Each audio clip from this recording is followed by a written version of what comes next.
When this girl Eleanor got divorced, she remarried to probably the one man who she shouldn't have, considering the fact that their marriage helped to contribute to the start of a 100-year-long war. So Eleanor of Aquitaine, who is our follower Max's 23rd great grandmother, was born sometime around the year 1124 in France as the daughter of the Duke of Aquitaine. This made her the Duchess of Aquitaine, which then helped her to become the Queen of France because when she was about 13 years old in 1137, King Louis VII of France was needing a wife. They would be married for 15 years. However, in those 15 years, they only had two children, two daughters. And so King Louis wanted to divorce Eleanor so that way he can go remarry and maybe have a son with someone else. Eleanor, I mean, she was 13 years old when she married him. She probably didn't want to be with him. They mutually agreed to go kind of petition to the Pope claiming I can't say this word, consanguinity.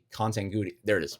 They would claim consanguinity, which basically was saying, hey, you should annul our marriage because we're actually too closely related to be married anyways. This was kind of like a common loophole that royalty would use back in medieval times.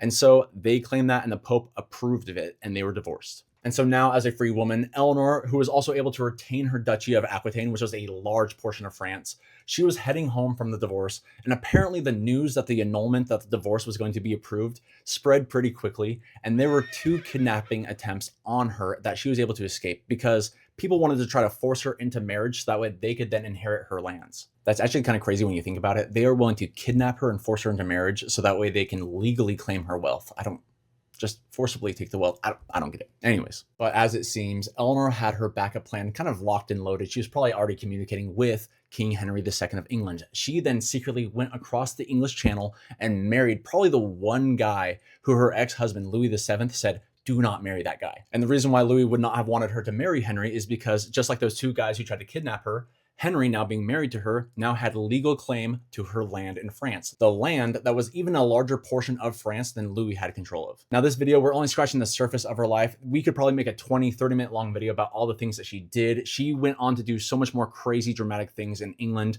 She would have 8 legitimate children with Henry, 2 of which you probably know about, King John and King Richard the Lionheart. If you've seen any of the Robin Hood depictions, then they are in that. Now, she would go on to live until the age of 80, which was insane considering those 50 years that we haven't covered in this video. Hopefully I can find her in another person's family tree. She was involved in so many armed conflicts, being besieged, besieging others, drama in the family, crazy stuff. Stay tuned. I'll definitely do another video on her.